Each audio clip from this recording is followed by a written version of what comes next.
Hi అండి. Hello, అందరూ బాగున్నారా? ఇవేం చెట్టో తెలుసా? వాక్కాయ చెట్టు. ఫ్రెండ్ వాళ్ళ ఫామ్లోవి. అయితే పచ్చికాయలతో మనం పప్పు చేసుకుంటాం. పండిన వాటితో ఏం చేయాలి అంటుంటే ఆ కలర్ చూడంగానే ఫ్యూ ఇయర్స్ బ్యాక్ జామ్ చేస్తే ఎలా ఉంటుంది అని చెప్పేసి ఐడియా వచ్చింది. సో ఆ జామ్ని మీకు ఇప్పుడు పరిచయం చేయబోతున్నాను. వాక్కాయల్ని ముందు ఒక 2-3 సార్లు శుభ్రంగా వాష్ చేసి రెడీ పెట్టుకుందాం. వాక్కాయలతో జామ్ ఏంటి అనుకోకండి, చాలా చాలా బాగుంటుంది. కాకపోతే ఇది స్వీట్ ఉండని పండు. సో కొంచెము మనము బెల్లము, షుగరు, పటికి బెల్లము కొంచెం ఎక్కువ వేయాల్సి ఉంటుంది. నేను ఈరోజు పటికి బెల్లంతో చేస్తున్నాను. 1-2 సార్లు శుభ్రంగా కడుక్కొని రెడీ పెట్టుకుందాం. దీని లోపల గింజ ఉంటుంది, చాలా సీడ్స్ ఉంటాయి, ఒకటి కాదు. సో వాటిని తీయటమే పెద్ద టాస్క్. అవి చక్కగా టీవీ ముందు కూర్చొని మొత్తం కూడా కట్ చేసి ఆ సీడ్స్ అన్నీ తీసేసుకున్నాను. ఈ వాక్కాయలో అనేక ఆరోగ్య ప్రయోజనాలు ఉన్నాయి. ముఖ్యంగా రోగనిరోధక శక్తిని పెంచడంలో, జీర్ణక్రియను మెరుగుపరచడంలో మరియు ఒత్తిడిని తగ్గించడంలో సహాయపడతాయి. బ్లడ్ని ప్యూరిఫై చేస్తుంది, దంతాలు పుచ్చిపోకుండా కాపాడుతుంది, స్కిన్ సమస్యలను దూరం చేస్తుంది, కిడ్నీలో స్టోన్స్ కరిగించడంలో కూడా ఇది హెల్ప్ చేస్తుంది. చాలా చాలా ఇంకా ఆరోగ్య ప్రయోజనాలు ఉన్నాయి. ఆ సీడ్స్ తీయటం ఒక్కటే పెద్ద టాస్క్. తర్వాత అంతా కూడా ఈజీనే చేయటం అంతా కూడా. సీడ్స్ అన్నీ కూడా సపరేట్ చేసేసుకున్నాను. మనకి పాన్లో చెర్రీ అని పెట్టిస్తారు కదా, అది ఈ వాక్కాయతోనే చేసేది. ఇదండి, ఈ వాక్కాయల్ని కొంచెం కలరు షుగర్ సిరప్లో నానబెడితే మనకి చెర్రీలాగా అవుతుంది. దాన్నే మనకి పాన్లో ఇస్తున్నారు. ఈ కట్ చేసిన మొత్తాన్ని మనము కుక్కర్లో వేసుకొని ఒక 2-3 విజిల్స్ వచ్చేదాకా ఉడకబెట్టుకుందాము. విడిగా కూడా ఉడకబెట్టుకోవచ్చు, కానీ ఇది ఇంకా ఈజీ ప్రొసీజర్. మొత్తాన్ని కుక్కర్లో వేసేసి ఒక ½ గ్లాస్ వాటర్ పోసినట్టయితే, ఇది ఫ్రెష్ ఫ్రూటే కదా, సో ఎక్కువ వాటర్ పట్టదు. ఒక ½ గ్లాస్ వాటర్ పోసేసి కుక్కర్ మూత పెట్టి 1-2 విజిల్స్ రానిద్దాం. పూర్తిగా ఆరిన తర్వాత ఓపెన్ చేసి చూసి అది ఉడికిందో లేదో ఒకసారి టెస్ట్ చేసుకుందాం. విడిగా ఉడకబెట్టినా ఈజీగా ఉడికిపోతాయి వాక్కాయలు. దీన్ని కంప్లీట్గా ఆరనిద్దాము. ఆరిన తర్వాత ఒకసారి మిక్సీ పట్టుకుందాం. పూర్తిగా ఆరిన తర్వాత దీన్ని మిక్సీలోకి 2-3 బ్యాచెస్ కింద వేసుకొని పేస్ట్ లాగా చేసుకోవాలి.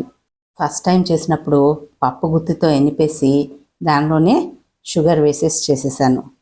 కొంచెం తరకలాగా తగులుతుంది, కానీ అది కూడా బాగానే ఉంటుంది. కానీ మనకి స్టోర్లో కొన్నట్టు క్రీమీగా కావాలనుకుంటే ఒక్కసారి ఇలా జాలి గిన్నెలో వేసుకొని మొత్తం పల్ప్ని సీవ్ చేసినట్టయితే చాలా క్రీమీ టెక్స్చర్తో చాలా బాగుంటుంది జామ్. మొత్తాన్ని మనము ఆ సీవ్లో వేసుకొని ఫైన్గా పేస్ట్ని ప్రిపేర్ చేసేసుకుందాం. ఈ పేస్ట్ మనకి రెడీ అయిపోయింది. ఇప్పుడు దీన్ని మనము ఒక పాన్లోకి తీసుకుందాం. ఈ వాక్కాయ కొంచెం పుల్లగానే ఉంటుంది పండినప్పటికీ, తీపి రాదు. సో దీనిలో ఇప్పుడు మనము ఒక గిన్నె పల్ప్ అయినట్టయితే ఒక గిన్నె అదే మెజర్మెంట్తో పటిక బెల్లం. ఈ ప్లేస్లో మీరు ½ బెల్లం, ½ షుగర్, లేదు పూర్తిగా షుగర్ అయినా తీసుకొని చేయొచ్చు. ఈ పటిక బెల్లాన్ని కూడా మెత్తని పౌడర్ చేసుకుందాం. షుగర్లో కన్నా ఈ పటిక బెల్లం చేయటంలో కొంచెం తక్కువ కెమికల్స్ వాడతారు, కాబట్టి షుగర్ కన్నా పటిక బెల్లం కొంచెం మంచి ఆప్షన్.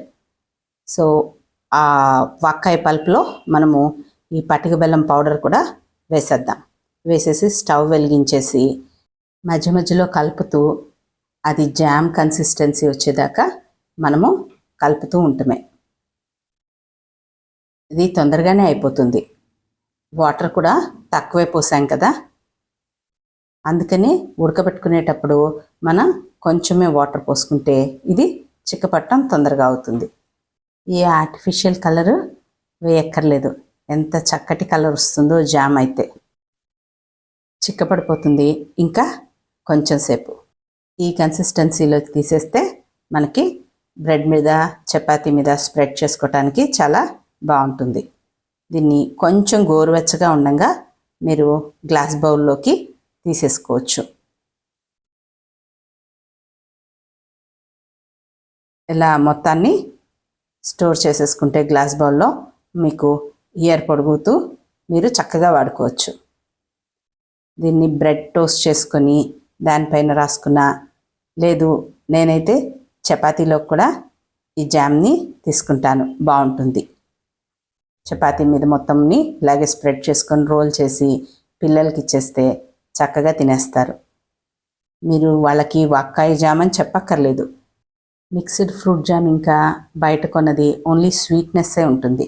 ఇది ఇంకొంచెం వేరే ఫ్లేవర్లో ఉంటుంది. చాలా చాలా బాగుంటుంది. మీకు పండిన వాక్కాయలు అవైలబుల్ ఉన్నట్టయితే తప్పనిసరిగా ఒకసారి ఈ జామ్ని ట్రై చేయండి. ఈ జామ్ ప్రొసీజర్ మీకు నచ్చినట్టయితే please like, share and subscribe. Thank you.